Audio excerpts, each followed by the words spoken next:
bell above the door gave its small, tired chime, the sound of a place that had learned to be quiet even when it spoke. Evelyn looked up from the counter without rushing. That was her habit. People entered bookshops with moods they didn't want questioned. Grief dressed as browsing, loneliness pretending to be curiosity, the private kind of hope that didn't like being named. He paused just inside the doorway, not because he was uncertain, because he was listening. The shop smelled of paper and rain, damp wool and the lemon polish she used on the counter when she was avoiding her own thoughts. A thin strip of late afternoon light lay across the floorboards like a blade set down gently. The street outside was busy, buses sighing at the curb, heels tapping, phones ringing, but inside, the air held still. He didn't take off his coat. He wasn't dressed oddly, nothing dramatic, no antique velvet or theatrical collars, just dark fabric that looked too expensive to be accidental, and gloves he didn't remove, even though it wasn't cold. His hair was neatly cut, his face calm in a way that made Evelyn aware of her own expression, as if she'd been caught mid-thought. He met her eyes, and the world, the entire ordinary, humming world, shifted by a fraction. It wasn't a jolt, not lightning, not destiny announced with fanfare. It was recognition. Not hers. His. The moment stretched too long to be polite. He caught himself almost imperceptibly, like a man remembering he had a body to manage. His gaze dipped, then returned, controlled again.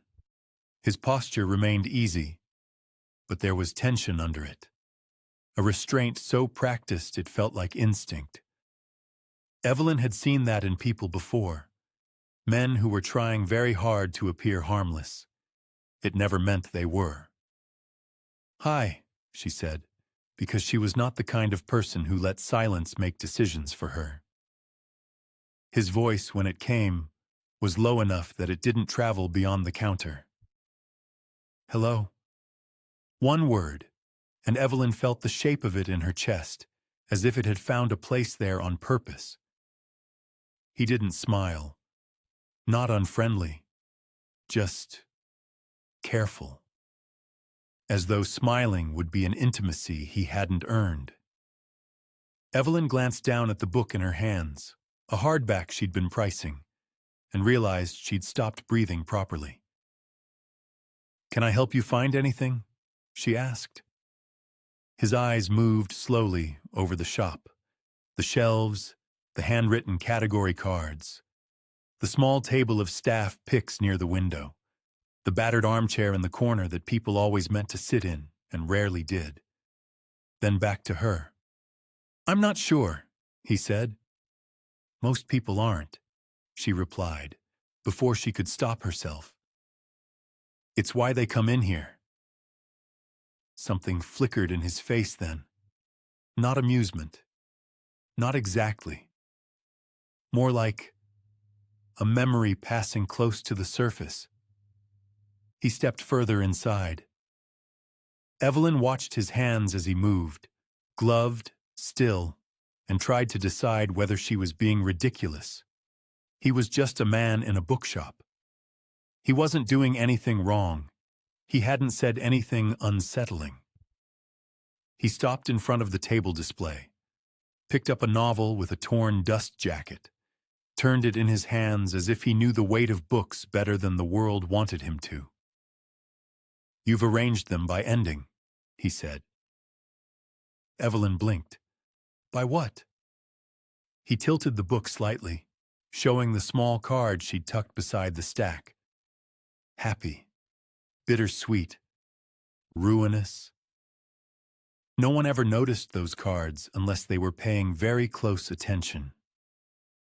Evelyn felt a faint heat rise in her cheeks. "It's just a thing I do." "It's a strange thing," he said, then paused. "Not bad, just revealing." Evelyn narrowed her eyes a fraction. Are you always this flattering to strangers? His gaze held hers for a beat too long. No, he said quietly. I'm not. The shop seemed smaller suddenly, the space between shelves tighter, the air warmer, or maybe she was just too aware of her own pulse. Evelyn set the hardback down with deliberate care. So what are you looking for then? Happy? Bittersweet? Ruinous? His mouth moved, as though the answer had once been easy. Then he said, the kind that repeats. A chill slid along Evelyn's spine. Not fear exactly. More like the sensation of a word on the tip of her tongue that she couldn't quite catch. Repeats? She echoed. He nodded once. You know, the story that happens again and again. Different details. Same ending. Evelyn tried to laugh, but it came out thin. That sounds depressing. It is, he replied. There was honesty in it. No performance. No attempt to soften the truth. Evelyn studied him. Up close, he looked tired. Not in the way of late nights or long shifts. In a deeper way, like someone who had run out of ordinary kinds of rest. You've got a favorite genre? She asked, because she needed to pull the conversation back into something safe. He considered the question as if it mattered. History, he said at last. That's not a genre. That's a threat. She surprised herself with the dryness of it, but his eyes changed, a faint warmth, brief as a match struck in wind. You're not wrong, he murmured. Evelyn found herself leaning slightly on the counter, following him with her attention as he moved along the shelves. He walked like someone who didn't need to hurry, like time belonged to him. He stopped at a section marked poetry, ran his gloved fingers lightly along the spines without pulling anything free. Then, softly, as if speaking to the books and not her, he said, You keep the older ones on the lower shelf. Evelyn frowned. So people have to bend, he said. To choose them, they have to lower themselves. Her throat tightened in a way that made no sense. That's not intentional. He looked back at her, and for a moment, Evelyn felt like she was standing in front of something ancient and patiently hungry. I think it is, he said, even if you don't know it. Evelyn's gaze dropped to his hands again. Gloves. Always the gloves. You don't like touching things? She asked, aiming for casual. A pause.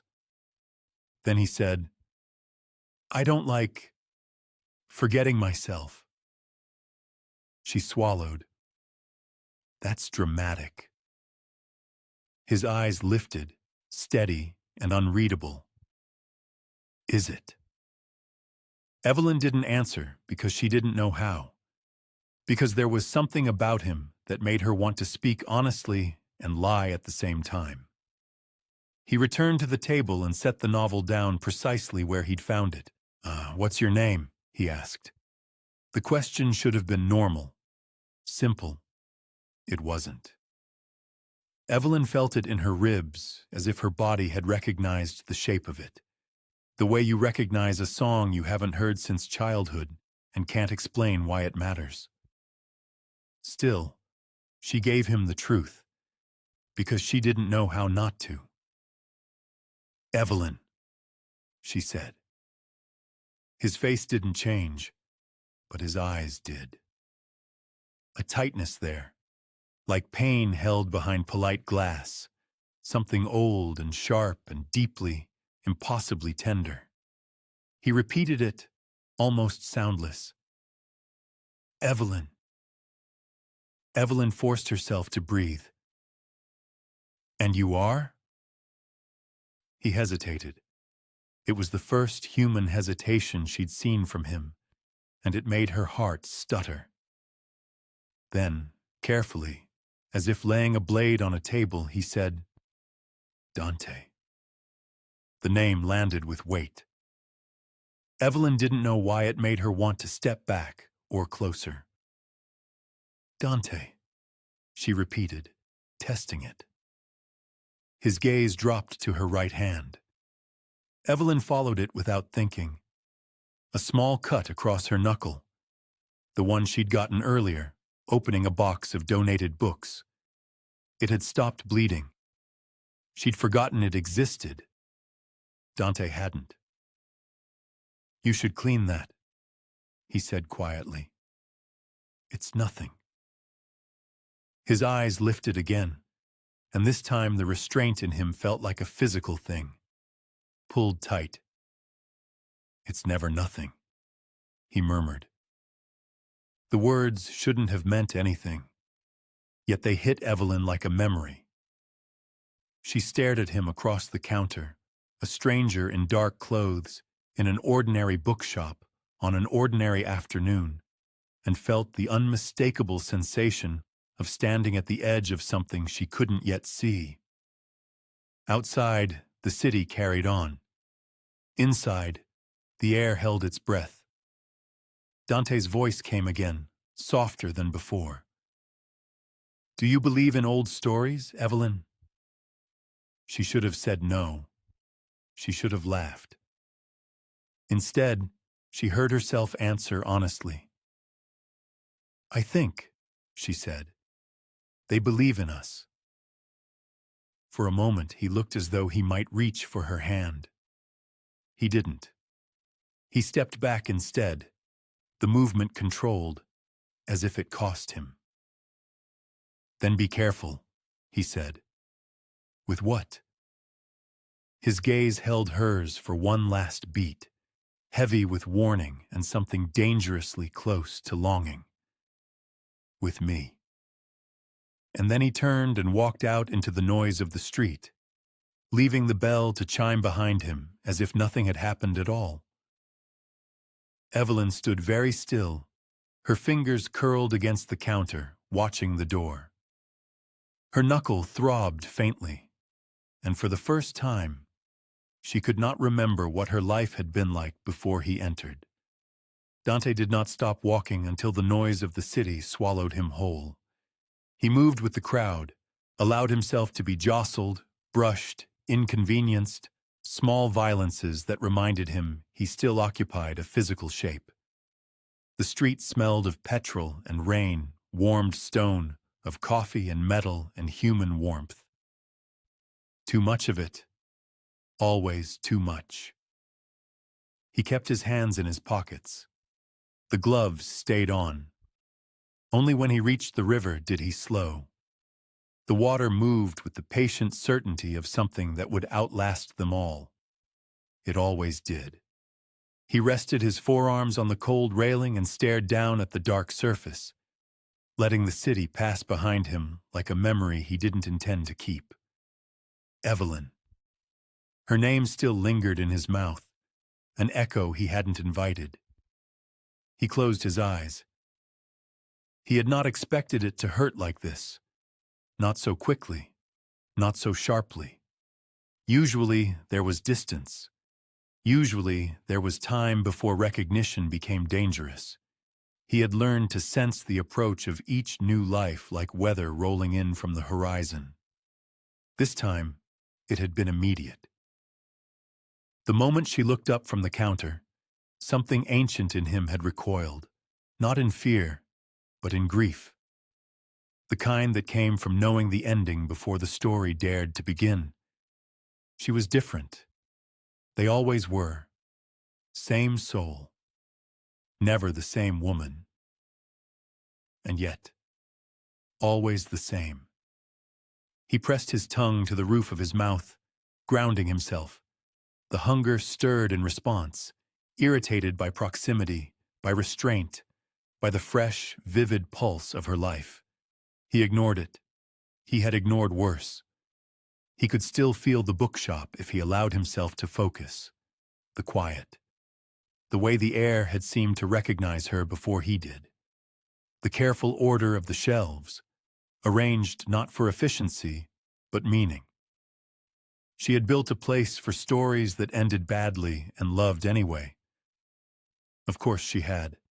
She always gravitated toward endings, toward things that mattered because they did not last. He had watched her die with books in her hands more than once. Once in a fire. Once in a sickbed by candlelight. Once laughing, gray-haired, reaching for him without knowing why. He felt so familiar. Each time he had sworn it would be the last. Each time he had been wrong. Dante straightened and pushed away from the railing.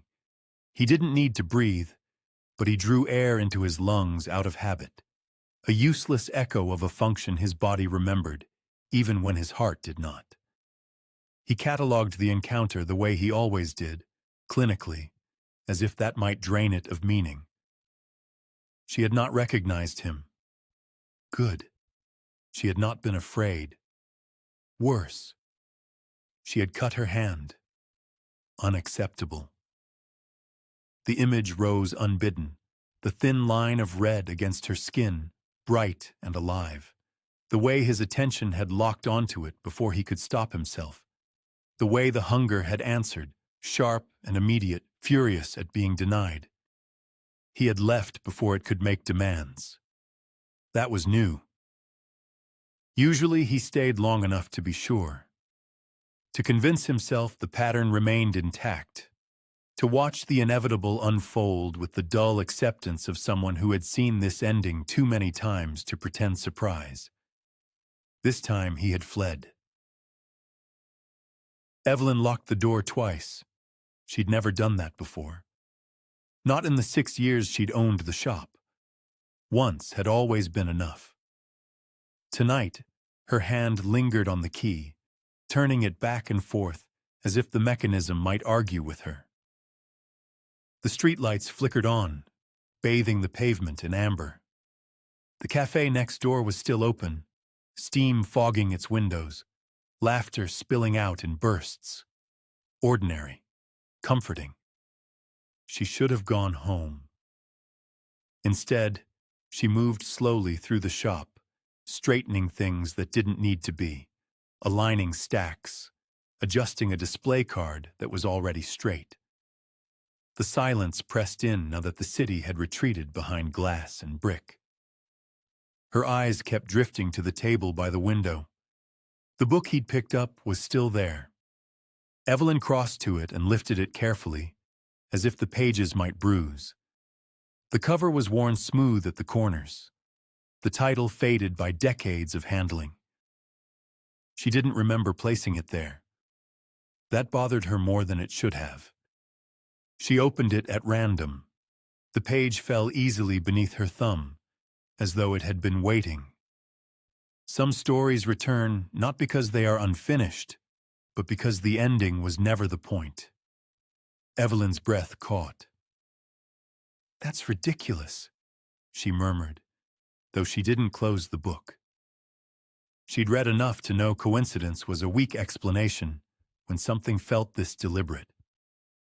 Still, she forced herself to shelve it, sliding it back into place with more care than necessary. The shop felt altered, not haunted, not watched, just aware. She turned off the main lights and left the lamp in the poetry corner glowing low. Shadows softened the shelves. The battered armchair waited patiently, as it always did, for someone to sit and stay longer than intended. Her knuckle throbbed again. Evelyn lifted her hand, studying the faint cut as if it might explain itself. It was already healing, barely visible now, but she remembered the way his eyes had fixed on it. The intensity, the restraint. "Be careful," he'd said. "With me." She shook her head, exasperated.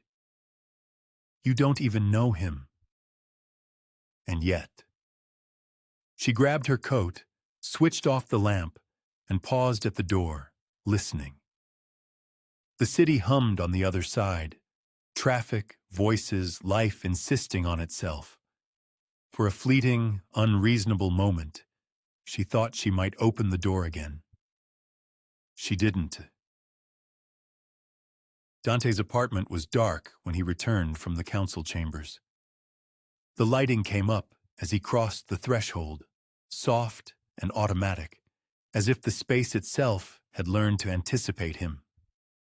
Stone floors warmed from below, walls of pale concrete broken by dark wood, art chosen for age rather than fashion, no clutter, no excess. Everything placed with intention.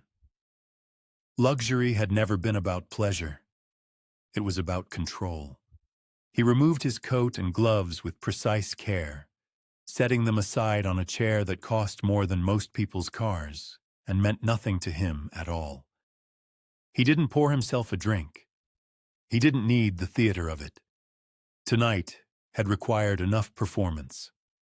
The council chambers were buried beneath one of the city's oldest districts, where the streets still followed lines drawn long before glass towers existed.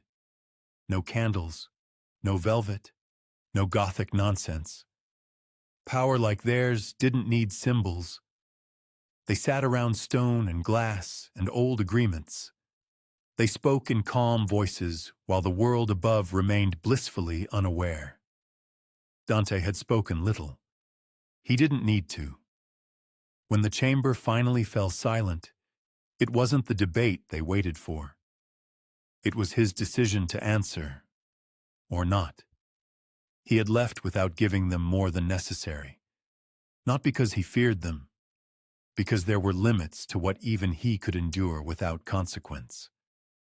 He crossed to the windows and looked down at the city glittering below. Lives unfolding at human speed. Brief, chaotic. Beautiful in their refusal to last. And still, his thoughts returned, uninvited, to a narrow bookshop and a woman who priced stories by their endings. Dante turned away sharply, as if movement could sever a thought. He moved to the sink and ran cold water over his hands without removing the memory of her. The hunger stirred, not for blood alone, but for proximity, for warmth, for the dangerous softness of ordinary life. No, he said quietly. The word carried weight in an empty room. He stared at his reflection in the glass, faint and distorted, the city's lights breaking him into fragments. He had endured centuries of counsel, of order, of stability demanded by those who would crumble without him. He tolerated vampire society because it depended on him, and because he had learned the cost of letting anything matter. Evelyn mattered. That was the problem. The street outside Evelyn's shop was empty. Dante stood across from it, just beyond the reach of the window's reflection. The lights were off now. The door locked. The world sealed tight around her absence. He didn't cross the street. He could hear her heartbeat if he focused. Steady, safe. Inside her flat above the shop, perhaps, or already moving away, carrying her life forward without him. That was how it should be. He stayed anyway. Minutes passed. Then more. A bus hissed by. Somewhere, a door slammed. The city breathed around him, oblivious. Dante lifted his gaze to the darkened window. If I go in, he whispered to no one, this will end badly. The hunger answered, pleased. He stepped forward, then stopped. He imagined her looking up from a book, smiling politely, offering help she didn't know she was giving. Imagined himself staying, sitting, touching nothing, saying too much. He imagined the pattern resuming. Dante stepped back instead. The decision hurt more than any wound he remembered. He turned away, forcing his feet to move, forcing distance between himself and the only thing in centuries that had made eternity feel unbearable. Behind him, the shop remained dark. Above the shop, Evelyn slept, dreaming of a man whose name felt like something she'd always known. And Dante walked back into the night, carrying restraint like a second skin, already aware that it would not hold forever.